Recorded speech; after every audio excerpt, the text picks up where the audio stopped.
confronting authors with real questions about the writing process, the difficult and disheartening publishing industry, and why anyone would choose to torture themselves in the world of writing. This is the Literally Podcast with your host, writer, runner, and the literary voice of Ogden, Utah, Case Johnston.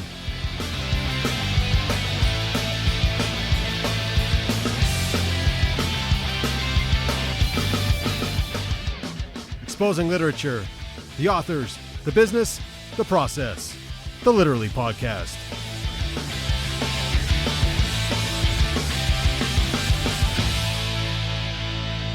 This is Case Johnston. This is the Literally Podcast. We're broadcasting from my home in Ogden, Utah. Today we're talking to poet Ryan Sharp. Ryan was born in Spokane, Washington. He spent most of his youth bouncing around the Pacific Northwest before his family set roots in Portland, Oregon. There he received his MFA in writing from Pacific University while teaching English at a charter school outside of Portland. Currently living in Austin, Texas, he is a PhD candidate in the English department at the University of Texas at Austin, where his research focuses on contemporary Black Americana persona, poetry, and how it is being employed to resist and revise archival representations of Blackness. Is Ryan drinking some wine right now? Because I'm sipping green tea. Okay, cool. We're drinking wine. I didn't want Ryan to feel left out. No. You know, right? You're at work, aren't you? I am. Okay. Yeah. Are you between classes? No. So for the most part, so at Houston Tillotson, where I work, which is an HBCU just across the 35 from UT, I run the writing center. We call it the Writer Studio. Sure. And so oftentimes I'm here in the evenings, kind of closing down shop. I also teach a few classes here as well in composition and a little bit intro to arts and so on and so forth. Oh, here. So we caught you at your office, like you said. It'd probably be quieter than at home, right? Yeah, for sure. Well, Brandon and I both have little ones, so we know exactly how it is. And Lucas may just pop in here any moment. He tends to do that. Yeah. Ryan also teaches and serves as the Writer Studio Coordinator at the Houston Tillotson University, a historically Black university in East Austin. His poetry and reviews have appeared in several journals, including Berkeley Poetry Review, Callaloo, Coppernickel, Dialogist, and Pank. He has been the editor of Borderlands Texas Poetry Review since 2013, and one of the nicest guys I've ever met in my life. That's just that's my really. That's you. No, so we're excited to have him on. I'm excited. And we're trying to convince him and his family to move to Ogden, but that'll happen later. From Austin. Yeah. From Austin. I know, it's hard. It's a tough sell. It is a tough sell. I know that Ogden's getting cooler every day. No doubt. Yeah, it is. So can we start with maybe just a couple poems? Then we can talk about them, and then we'll talk for a while, and then maybe do a couple more. Cool. Absolutely. Yeah. I'll start with some poems from the chapbook, My Imaginary Old Man, and I guess I don't like all the prefacing that sometimes you do at readings, but I have to preface because you don't get to see it. Yeah. Ooh, look at that. Mm-hmm. The poems, I guess I'll say one of the things that, and we probably might talk about this later on, is one of the things that drives me as a poet is constraints. And so one of the constraints for this project that I kind of became obsessed with was I was kind of trying to write fake sonnets to a certain degree. The kind of impetus of the poems kind of came from an exercise I was trying to write iambic pentameter, and I kind of got sick of trying to do that, and I realized that the best people that write kind of formal poetry like that tend to kind of be creative within the form, and they do things like kind of weak endings and spondies and different things. It seems like that they're not just staying true to the form. And so I figured if I just wrote in just like natural English, which it tends to be a rhythmic like iambic pentameter, that people would think I was writing iambic pentameter or being really creative within it. And so these lines in the poems are all 10 syllables. And so in that way they're decasyllabic, and they're also, I don't have any punctuation in the poems. And so I tried to write them in a way, I call it kind of prismatic, where the lines, sometimes the clauses kind of bleed into each other. And so certain phrases could be read to be part of one clause while also starting the next clause. So you might not be able to hear that or see that. You might not be able to see that in a podcast, but hopefully you can hear it when I try to read them. It also requires me to do quite a feat when it comes to my breathing, since there's no real end stops. And so, without further ado, I'll kind of start with the first poem, I guess, 'cause I think that kind of sets some of the groundwork for My Imaginary Old Man. Also, the poems don't have titles, so I'll just kind of go right into them. This is a good place to begin. From here, my imaginary old man appears. Something beginning here. In the event, beginning is such a thing. For the old man, the doorway is a beginning. The wood porch and peeled paint, the uneven rotted steps, the drive leading to the road, rumbling over the bridge, following the river, past hills, leaning into where the big sky begins. Surely there is a beginning. Something is perceived first as a shadow, then a bear, then a small child, then bear. The sky is perceived as the ocean, then a small redness. All that begins does so in many ways, which is to say that there is no end to it, which is to say that when nothing happens, he waits for it to begin, whatever it is that is beginning. We are getting closer, some light falling, some hinge, some door closing softly as if for forever and again forever. The next poem, our buddy Josh Cook from Pacific, he wrote me an email the other day. Him and I have kind of kept up, and we have these fun emails, and I very much appreciate kind of like our kind of goofiness still, even though it's been, I guess, 8 years, what, not 8 years? 7 years. Yeah, Yeah, I know. yeah. And so We're old men now. I know. Yeah. But he said that he liked this. This is the second poem that comes right after that one. So I'll just jump right into that one. Most all was taken from him, his home, his children, the garden, even existence. People say somebody, maybe his own old man, made him, it made my imaginary old man, but others like to think we create ourselves as ourselves. Maybe it was me who made him from what sticks and mud, stones, song, memory, anything I could scrape up. I have built a tree here. I told it to grow there like him in so many words. I put it next to the house, and inside I placed him a while until he was not. I carved a river back the house where he was for those bright times. He was a bridge over the water where he could read, might bathe there. A hill I grew overlooks the setting. I set him in the place I made. Sticks, mud, stones, song, memory, every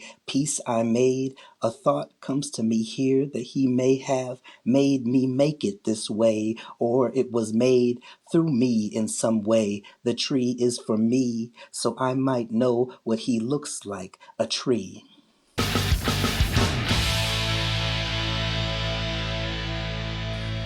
Just looking at, like you said, with the form, not having titles, where we just kind of had to have the bold first line. Mm-hmm. Where did this come from, and where was the decision made for the whole chapbook to just make these poems begin with a bolded first line and then move in? Is that something that you'd been thinking about before? Is that something that you came to after writing the poetry? What would you say that was? There's a big answer and a small answer for that, and so I'll start with the small. Maybe we'll get to the bigger thing. But essentially, the idea, I started out when I was writing the poems that there'd be like imaginary old man number 1, number 2, and I had this like really clever idea that maybe there'd be missing numbers, and I was trying to get really, fancy. But then I started thinking about how I liked the idea that if I didn't have them titles, that the poems themselves start to bleed together like the lines do. And so that became the kind of the impetus for that decision. I think part of the idea of not having titles, or the idea of the lines kind of bleeding together, being prismatic, like I said before, kind of is a way of trying to demonstrate or even sonically represent how they're somewhat disjointed. And so there's this idea of like, when does the thing stop? When does the thing start? Because to a certain degree, that's a lot of how memory works, right? Memory does not tend to be very clean and cut into well-organized sections. And so a lot of this book has to do with the act of memory, whether it's not always factual. There's a great bit of emotional truth that is that I tried to pour into these poems. And so it wasn't like a thing that I really thought of this whole, even what I'm saying now. I think most of this stuff kind of came to me afterwards. And so I think that's true of the chapbook or these poems in general. Is I don't tend to think of myself as sitting down and kind of going, someday I'll be on a podcast and my friend will ask me interesting questions and I have all these. I just I kind of did. It's like, this sounds right. Oh, this works. And then afterwards I can kind of start to process like, okay, maybe this is why I made that decision. And sometimes people tell me, like, at a reading, they'll say, oh, this is what this, I got from that. I was like, oh, that's cool. I'm gonna say that from now on. Because that sounds better than what I it sounds better than just like I didn't know what to title it, so I didn't put a title. No, I completely understand. It's like with prose, like, how did you come up with that? I don't know. I sat there and I was drinking coffee and it was early in the morning and my brain just kept going, and sometimes, but sometimes that's the best stuff though, right? Where it's just coming from you. And I was wondering, like, just reading through it yesterday is, if that question, without the titles, if they just kind of flowed into each other, this continual thought process throughout the chapbook of, I know that we've got a page here and there's a page break, but these are all kind of like together in the way that I'm seeing them. And so that was just my question. Yeah. Well, and also, like, my initial intent was there for the table of contents to just have one entry. But then when I started, when I sent it to a publisher, they wanted me to have a table of contents that somehow labeled the poems. Before that, when I sent it out, it was just table of contents, and it just said Imaginary Old Man, page 1. Yeah. And then that was how I wanted it to go. I like that. I like something creative that's breaking the norm. And isn't it interesting that the industry requests chapters? Right. That there has to be some way for it to be easily accessed or consumed. And granted, that's not every press. There's some presses that might have been more open. I just dog ear the pages. Yeah. So that was part of the thinking, was to kind of try to mirror, this concept of how I was coming to these thoughts. And like you, Case, like you were kind of saying, I tend, when I'm writing poetry, I tend to do it early in the morning. And I like, one of the teachers from our MFA program at Pacific, Marvin Bell, was my first advisor. And I think he got me onto that idea of like trying to tap into kind of the semi-unconscious brain, and trying to write maybe less intentionally, and letting myself kind of free myself to kind of write whatever might be there without me bringing an agenda to the poem from the beginning and sitting down and saying, oh, I want to write a poem about this. Yeah. Or I want to, because I think that was something that I have a temptation to do. When I was thinking about this podcast, when I was driving back to work this evening, I was thinking how sometimes I wish I wrote certain types of poems. People want me to, a lot of times, particularly in the communities that I'm in, when they hear poetry, they often think of spoken word or slam or things of that nature.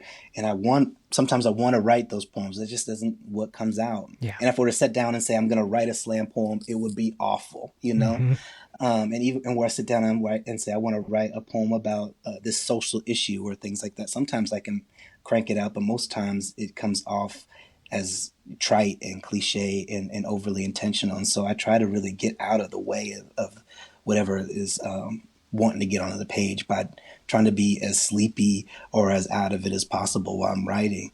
And so that's just how it works in my process.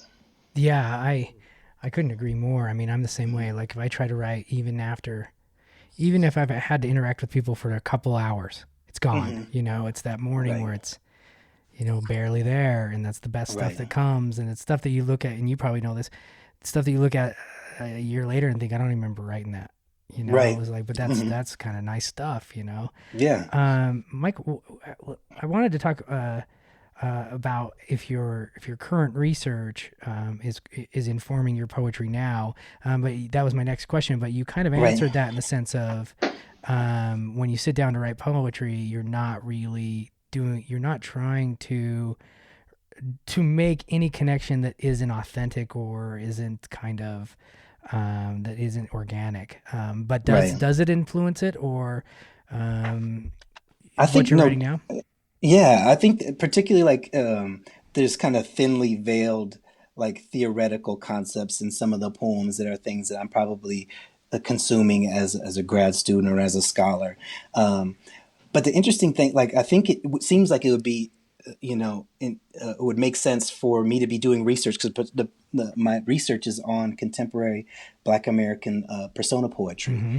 and how I'm speaking about this trend, particularly in the 2000s, in which there's been a significant surge or uptick in the use of persona. And I talk about it in my dissertation, having a particular means of redressing the archive. And what I mean by that is that these poets are kind of imagining new counter narratives to counter the dominant narratives that are perpetuated by the dominant histories, I Sure. say. Sure.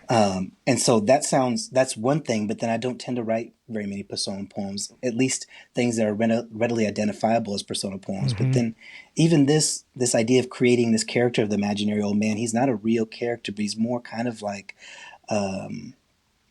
a sign that I can fill or a metaphor that I can fill with all these different concepts of what an imaginary old man is. I Mm-hmm. mean, when I really, again, I don't think I was really necessarily thinking about this intentionally, but in retrospect, when I think about the idea of an imaginary old man, it's kind of, I think what I was getting at was that this speaker not only doesn't necessarily have an old man, but has an imaginary old man. And because of whatever possibilities or past experiences that he's had, the best he could imagine is still this Rolling Stone, Mm-hmm. somewhat absent and not perfect old man, right? And so that's a character in itself, both of them. And so I think that there's still that same activity being done about creating a character and filling it, or creating a metaphor and filling it with properties in order to be able to speak to not the factual truth, but a larger emotional truth about an experience, in order to be able to address, you know, a narrative. Now, for me, it's not a larger archive like when it comes to a cultural archive, but more about my own personal archive. Mm-hmm. And so, a lot about these poems, the writing of these poems kind of had to do with, experiences that this concept, and you might hear more in some of another poetry project that I've been working on slowly that I'll read from later on, but about kind of coming to this understanding that I had a particular perspective on my childhood, Mm-hmm. but I didn't have access to all of it. And my brothers have these different pieces of it. And my sister has a different piece of it. My parents have different pieces of it. And, Right. I had some interesting conversations with my parents when these poems started coming out, and that enlightened me further on certain aspects that they have. And so it's kind of like that. I don't know. It's in that book, Zen and the Art of Motorcycle Maintenance. I Yeah. think Pirsig tries to kind of explain one of the things he tries to explain, like truth is like looking through one of those. I think what's it called, the pictographs where you spin them and you can kind of see through the slots. It looks like a moving picture, but we're Mm-hmm. all kind of looking through different slots and seeing different perspectives. And so, yeah, and I guess that still kind of gets to that idea of like why it came out disjointed and there's no titles, because that's the way the memories, or the way Sure. that the emotions behind the memories started felt most authentic. Yeah. So there is a persona, but it's not taking on a persona of a larger believed cultural narrative that Hmm. that is probably that the stuff that you're actually studying is counter to, but Yeah. your poems themselves aren't actually part of the cultural narrative that they're counter to. Does that make sense? So Yeah. yeah, so it's a I persona, but think, it's more of a more personal yeah. exploration. Yeah, I Yeah. think that, like for instance, in my dissertation, most of the poets are exploring historical figures, or figures that have been largely silenced by history. Hmm. So, you have Adrian Matika, who wrote this book called The Big Smoke, and he's speaking through Jack Johnson, who was the first African American heavyweight boxing champion, Right. and he's somebody that we have some video of, and we have his words recorded, but then how he can use that figure to then also trouble how he has been misrepresented historically, Sure. and then be able to use that to then talk about the misrepresentation of Blackness in general. Sure. So he becomes kind of a sign for that. Or in Natasha Trethewey's Native Guard, she talks about the first all black Union battalion in the Civil War, called the First Louisiana Native Guard, and how they haven't really been afforded many words in the archive. So then how can we imagine that to then construct this counter narrative? But for me, I'm still sorting myself out, so I'm trying to figure. And so I guess that's why in my imaginary manner, most of my poems, I'd like to get to writing about these different things when it comes to, like I said, social issues, about Black identity, about biracial identity, about all these different really interesting topics. But I'm still trying to figure out who I am and what I've been through and how to process my experiences. And so I imagine one day I'll stop writing about my childhood, but I just don't know when that'll be. Yeah, no, absolutely. But it's so valuable, and through the writing of your childhood, it probably speaks to those larger themes anyways, correct? I mean, maybe, I don't know. Yeah. Like I wish, yeah. And so I feel like that's again, like I was saying before, I don't know if when I was sitting down and writing my imaginary old man poems, is like, oh, this is going to speak to, folks who might read this and might have, issues with absent fathers or issues with dads in general, or just being lonely or feeling a distance when it comes to relationships. It was really a selfish endeavor, people, sometimes poets, we like to try to, and maybe it's true for some folks, we like to try to talk about poetry or the act of writing poetry as being altruistic in some way. And I think in some moments it is, but for me, often it's me kind of trying to write myself into some kind of understanding about myself, about the world. And maybe it will be useful to someone else at some point. But for me, in the act of writing, it's mostly a solitary kind of thing. Sure. I'm not sure if you feel this way about like, I would love to be able to write poems about my kids and how sweet they are and how much I love my wife. But I feel like those poems, they're so close to me right now that they just come out as they don't have the same sort of intensity, because maybe they don't have maybe the same sort of distance that I could create to where I could really actually pull it apart and see what's going on in there. And I don't know if I'd ever want that, right? Yeah. And so I don't. Yeah. It's but some people can write beautiful poems about their children, Yeah. and some people can write beautiful memoir pieces about their partner. And so maybe there'll be a stage in my writing life where I can do that. But just right now, it just doesn't come out the way where I would feel satisfied with it. Yeah, I can see that. With me, it's kind of the opposite. I write a lot about my family. You know Right, what I mean? right. Mine's Yeah, all because you've about, written on the fatherhood things. yeah, so much fatherhood stuff. And I can't but to try to sit down and write a poem about it, there's no way. First off, I can't write poetry. I mean, like you were saying earlier, and I joke about it, but the truth is, I've tried. And I've really, really tried to write poetry. And I'm just no good at it. And like you were saying earlier, to sit down and force yourself to do something, even if it's within your own poetry, it just doesn't work. And that's how I've had to come to that. I've had to come to that conclusion with my own poetry, or with my attempt at poetry, that it's just not, it's not me, and it's forced, and it's trite, and it's so on and so on and so forth. But I know what you mean. And it's like, there are certain things I can't write as well, because I can't distance myself from them, and maybe we'll get there, maybe we'll get there. Maybe. But like you said, we write what we can write, and that's where we want to be. And I think there is a push, I mean, there are some writers that I admire that I wrote like one political piece once, and it was basically the political piece was, if you don't respect like Michelle Obama, then there's something wrong with you, because like politically, it's always been like, well, we always want a family in the White House that is, like a good family. They raise their kids good. Right. And I was like, and I wrote that one piece, and first off, I couldn't take the hate mail. Secondly, I was like, I can't. I can't. Yeah. That's the one piece I've gotten. Like, well, I've got other stuff like on Twitter, like snarky remarks about my stuff, but secondly, it didn't have the essence of my writing in it. It didn't have my flow and stuff. So then I tried really hard because I wanted to like say something. It didn't. It didn't work. And so I know exactly what you mean. Like, there's that temptation to be the writer that you want yourself to be as well, beyond the writer that you already are. Right. And it's just, maybe we just got to wait. Right. So or just keep pushing at it, pushing. Yeah. Mm-hmm.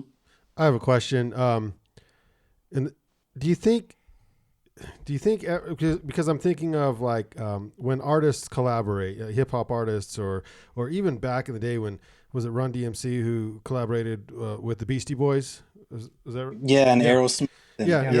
Yeah. So, that's right.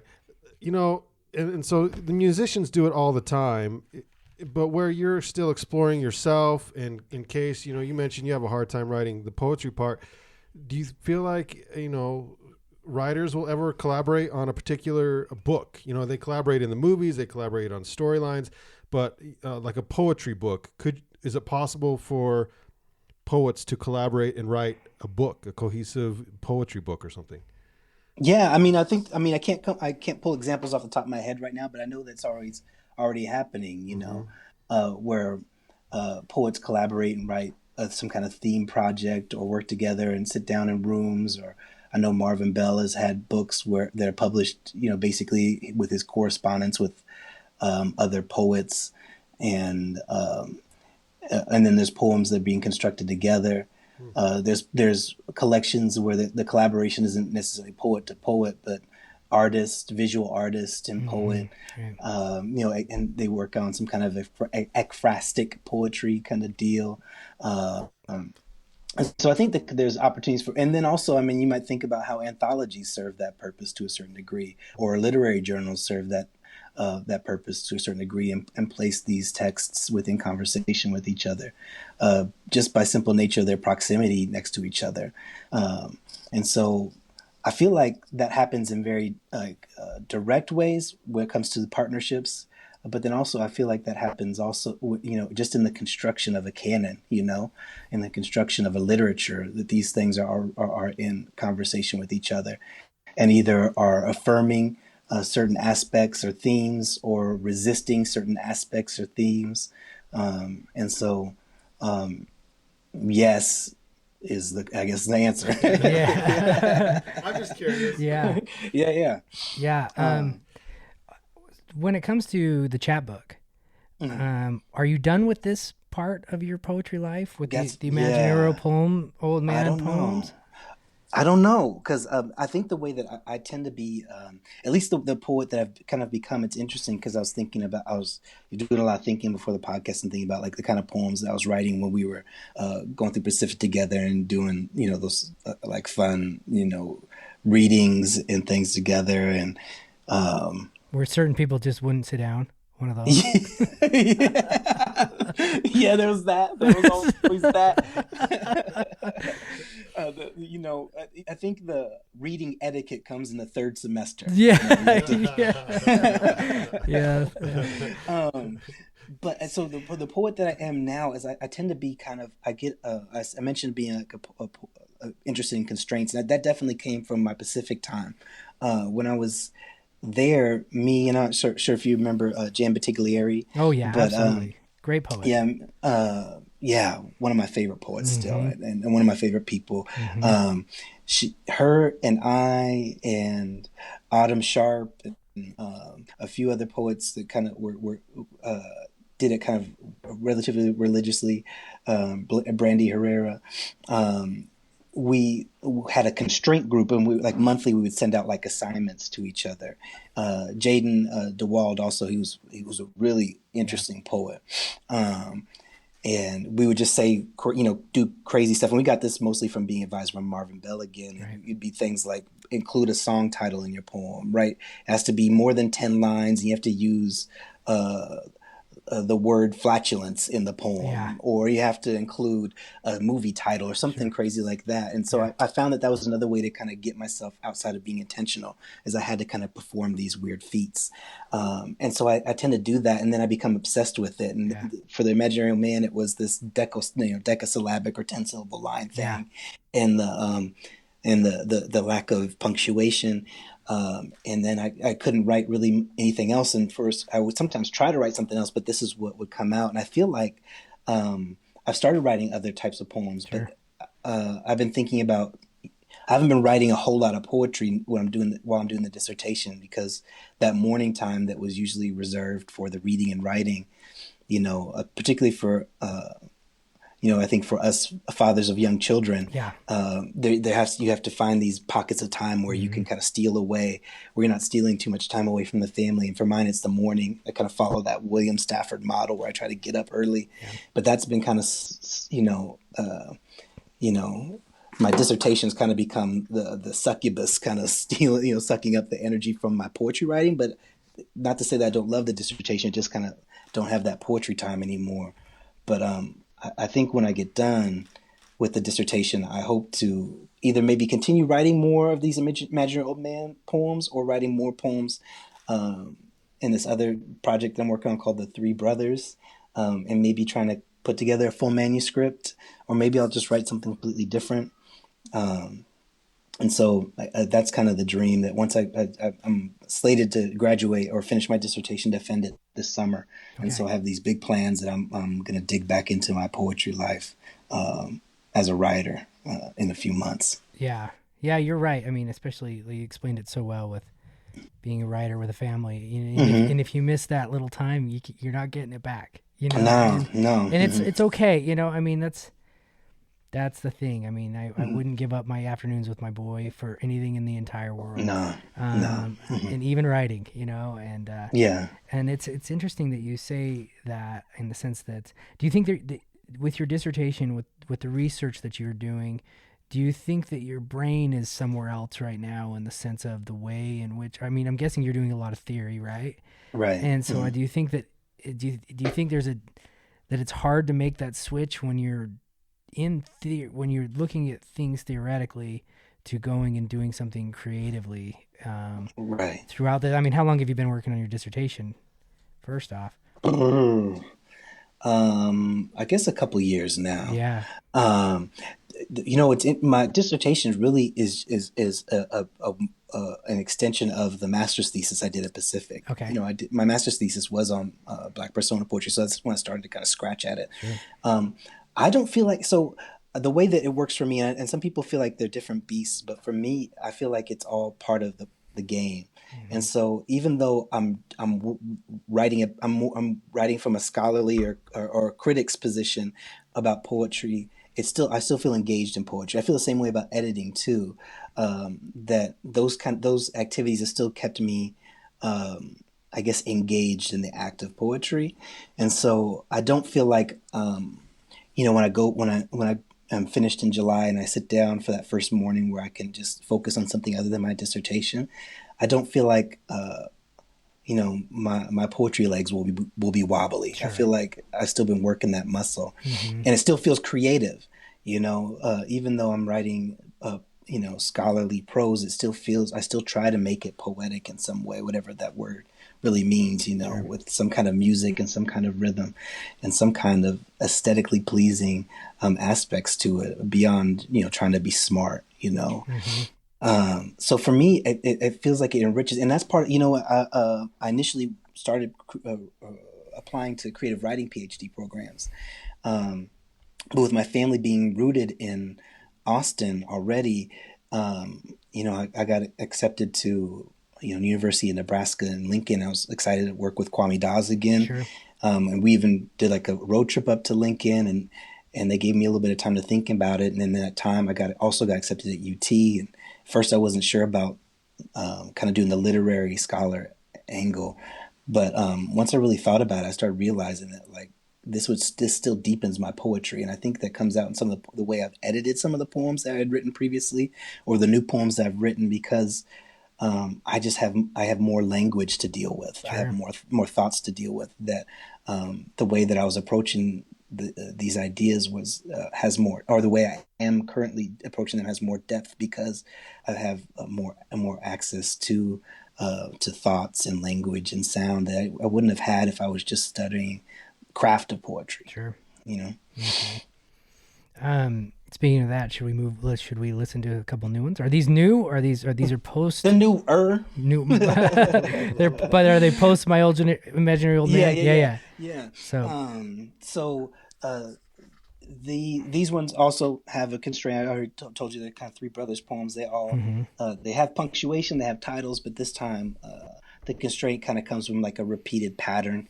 There always starts with three brothers doing something. One brother says something, another brother says something, and then the third brother feels something, and then there's some kind of sometimes kind of out of left field comment about a sister that doesn't actually isn't in the on the stage, and so I'll just kind of read them. This is the first one that I wrote, and I think it kind of sets the stage for some of the other ones. It's called Rubbing the Elephant. Three brothers are blind men groping an elephant. The first says the elephant's skin is our father's ashy elbows. The second says the elephant has ingenue eyelashes like our mother, while the third feels that the elephant's substance lies in its heavy middle. The first then asks, "Where is our sister?" No one knows. In the hours they spend rubbing truths from the elephant, they never allow their hands to touch. And this one's called The Enormous Hole. Three brothers sit in a room with an enormous hole in the wall. It is very cold. The first brother says, "We should do something about the hole in the wall. It is very cold." Weeks later, the second says, "We should do something about the enormous hole in the wall. It has frozen our mother." Months pass. The third feels the hole in the wall is what chased away their father. The first asks, "Can anyone see our sister through the hole in the wall?" After spending the better part of their 20s observing the hole in the wall, the brothers decide to give it a name. I'll read one more real quick. This one's called Folding Paper. Three brothers are at the kitchen table folding memories like paper into birds. The first says, "I will fold the memory of us up too late watching Arsenio flash his immense teeth into a white loon hovering over green water." The second says, "I will make the image of our father, handgun perched on the passenger's seat, into a sparrow hemmed in a bluebird box." The third feels the story of their mother explaining AA over dollar sundaes is too brittle to be bent into a hummingbird. The first asks, "When will our sister be back with more?" The brothers know nothing of origami, but everything about erasure, how the moments hang prettier from the ceiling when given feathers, wings.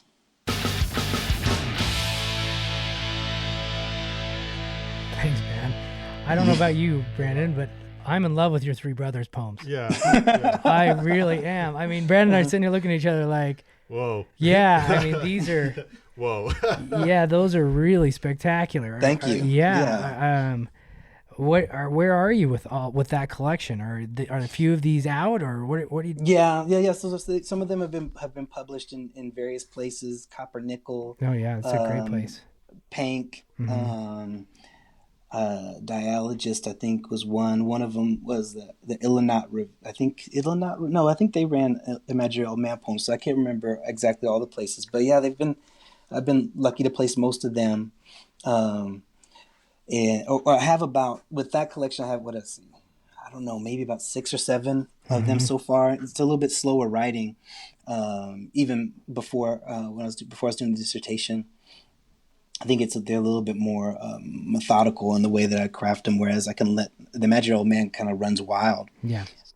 These ones, I feel like I'm a little bit more concise. And so I think there was some similar things. I mean, one of the moments in that last poem, the folding paper poem, kind of comes from a moment I was at. My younger brother was he was getting married, and we had this like kind of like get together with I have an older brother and my younger brother, and we went to Edgefield, which is like a putt, pitch and putt golf course back in Portland, or outside of Portland. And we were playing, golf and just talking. All of a sudden, my brother just told me the story that I'd never heard before, and it was about, this idea of my dad pulling up to our house with a handgun on the passenger seat, saying, he wanted to see us, but he didn't know if it was safe for whatever reason. And it kind of changed this whole narrative about this sort of fight to see us that I hadn't been part of my memory. Yeah. But your older brother had it in it. Right. My older brother had access to this, or had this memory, and that just kind of blew my mind about how, we construct these identities for these people based on the bits of experience, or the bits of things that we get to see, or images, smells, tastes, whatever it is. But there's all these other things that construct them that we don't have access to, and how we don't really get to know them, aside from just the bit that we can know or we can touch or whatever. And so does that play too with the elephant poem, in the sense that you're getting? No doubt. No doubt. I mean, that comes from, there's that kind of an Eastern parable that they told in many different in different ways about the certain number of blind men, and they're supposed to describe what an elephant is, and essentially the meaning of the proverb or parable, or whatever you want to understand it, is that they can all only describe what they can touch, because they can't see the whole, so they can describe the part of it. You can also think of an iceberg in that same way, of the metaphor of that way too.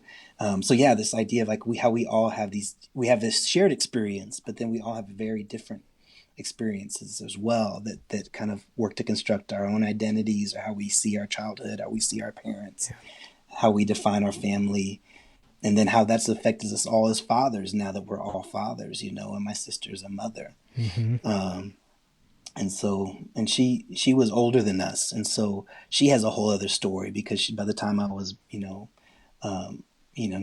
about 8 or even maybe less, like my memory is somewhat disjointed even in the recalling of it, but she was moving out.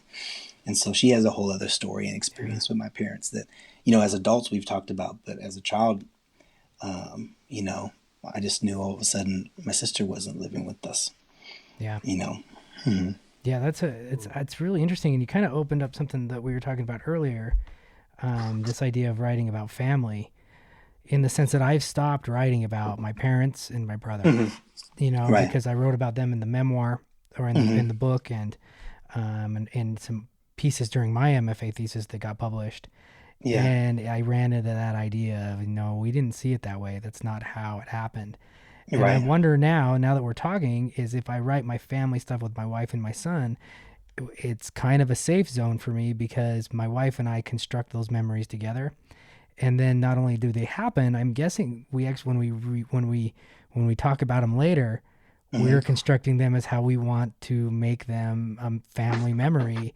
And so I don't have to worry about that person saying that's not how it happened. And I think I've pulled away from what you're diving into now, is that I can't write about anybody else, because I went through too much. It's hard as could be. And I hadn't even thought about why I feel safe writing about my family, my little family, until you said what you just said. And so it's crazy.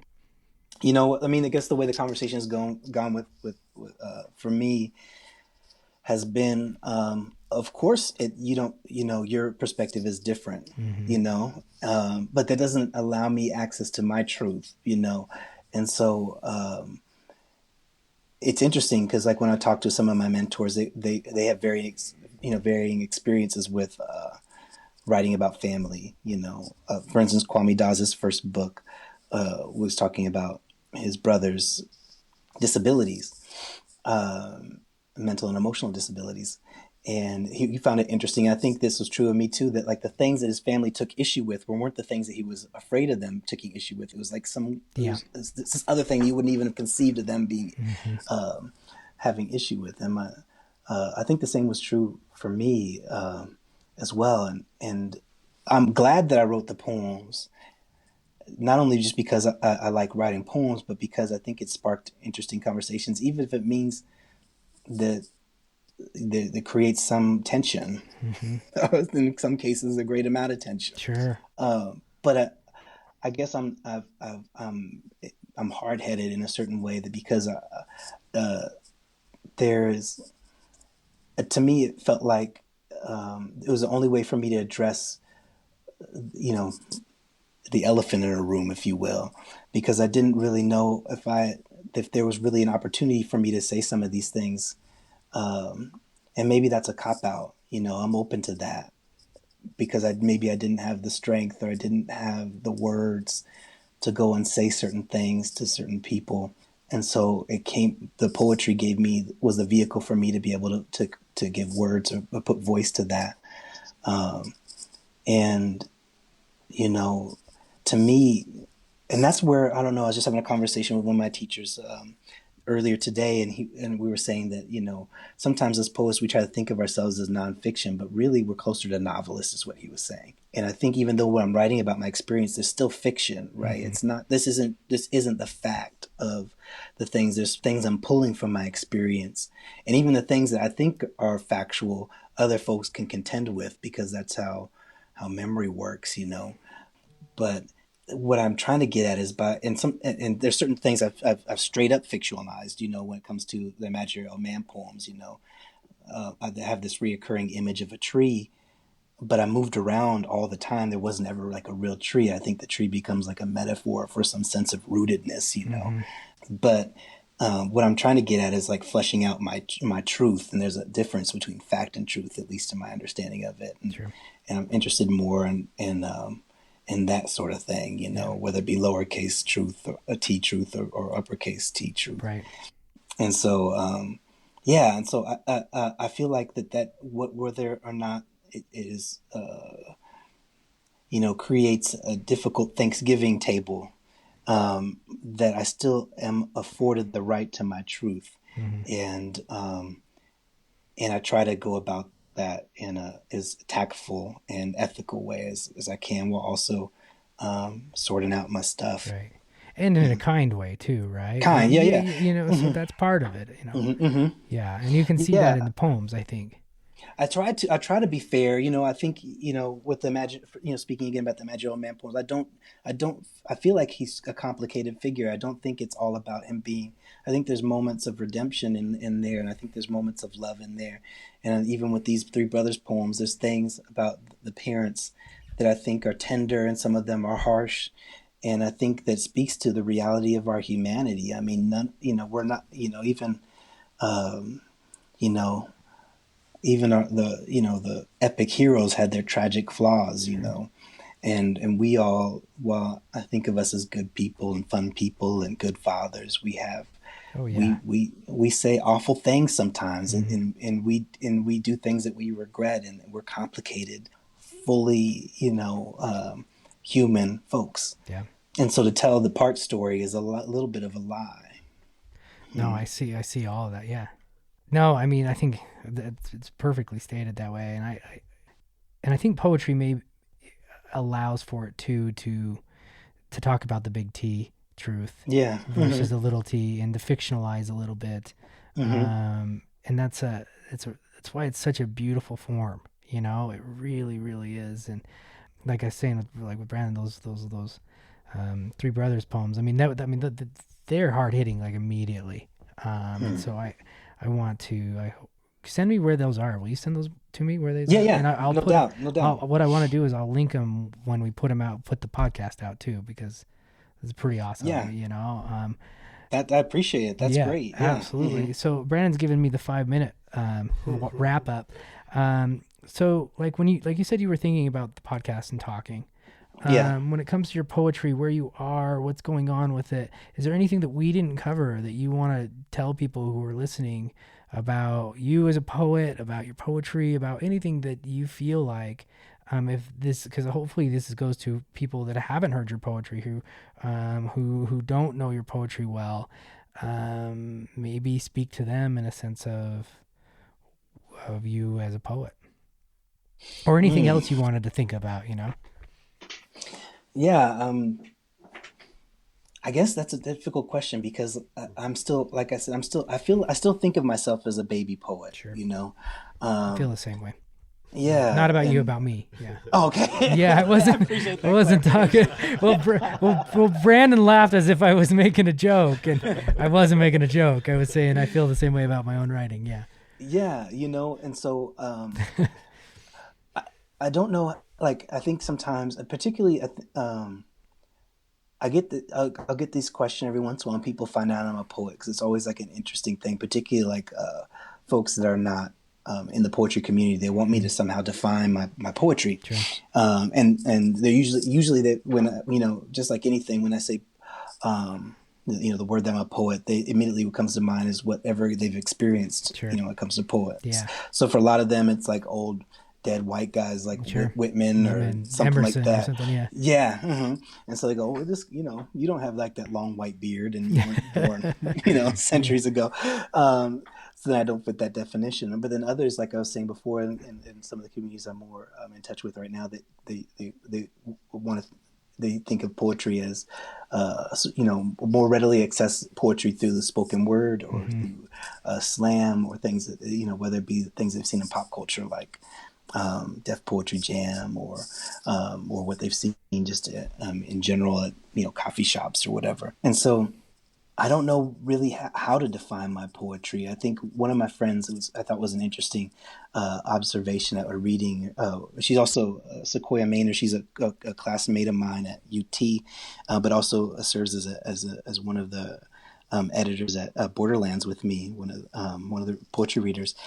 She pointed out when I was reading these poems, like a connection that she thought that they both were about desire, and I think that there's something about that when it comes to at the heart of my writing is that there's this desire for a relationship, and I guess that's maybe one of the driving forces that why I'm trying to write through these experiences is because I'm trying to sort out that nugget about.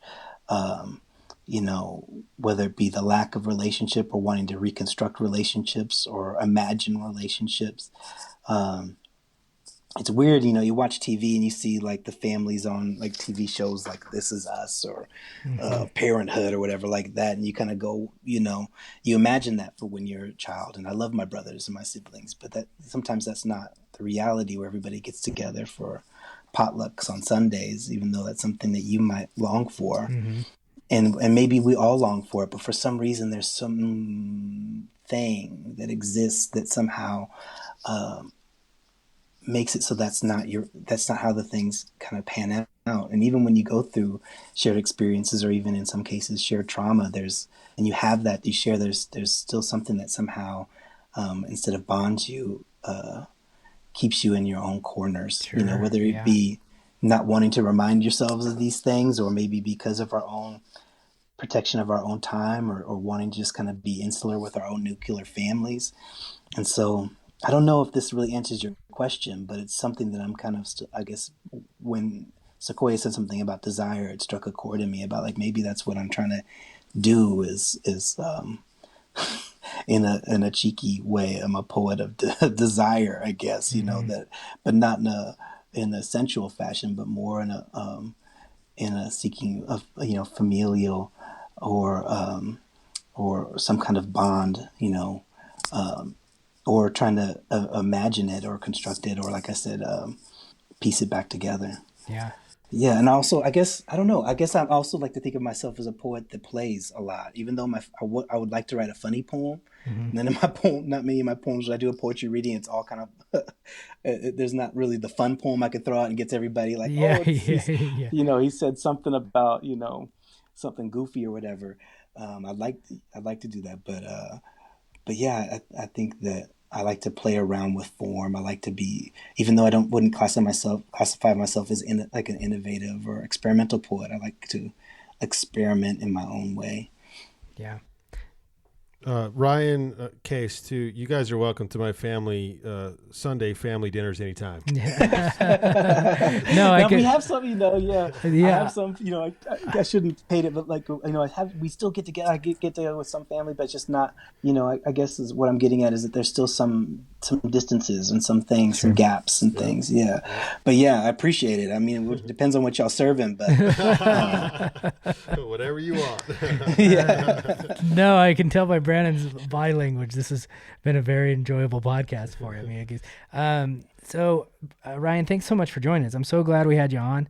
If you want to pick up Ryan's chapbook, My Imaginary Old Man Poems, you can get it. I got mine through Amazon. I should have gotten it straight through Finishing Line Press, but you can get it either way. Thank you. Yeah. Yeah, it's a great set of poems. I spent yesterday afternoon just reading through them. I enjoyed them so much. And like I said before, I'm not a poet, but I really, really love and value poetry and those who write it well. And so I really just had a lovely afternoon. And I hope to share more of Ryan's poetry on the link too, the Three Brothers poems too. So, Ryan, what are your social handles you're active on so we can follow you? I mean, I'm on Facebook, but haven't been really active. I'm still trying. That's a whole other conversation about like I've been beating up myself about like do I need to be out there marketing myself on social media? And then also I don't know. I have all these like weird overly thought things, and so I'm on Facebook. And I guess there's some YouTube videos of readings that I've done at one of the great independent bookstores here called Malvern in Austin.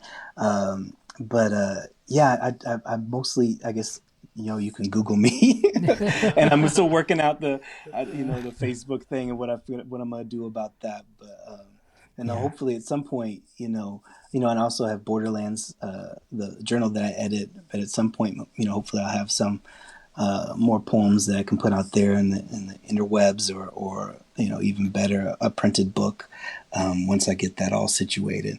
Yeah, well, get your dissertation done first.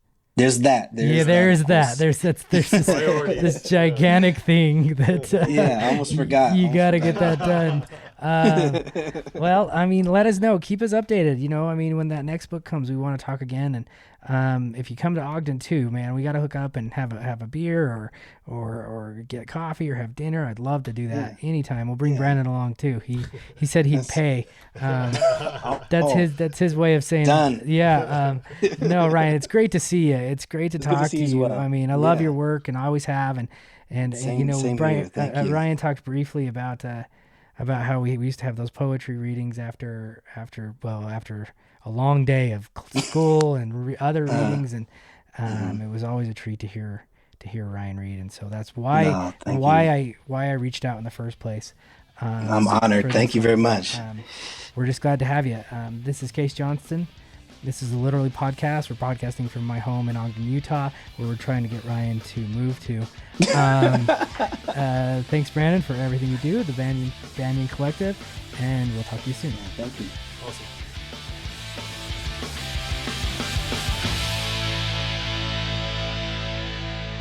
All right, thank you for listening to this podcast. This episode of Literally is sponsored by Lexicon and Line. Case, tell us a little something about Lexicon and Line. Lexicon and Line, it does three things. They are communications consultants.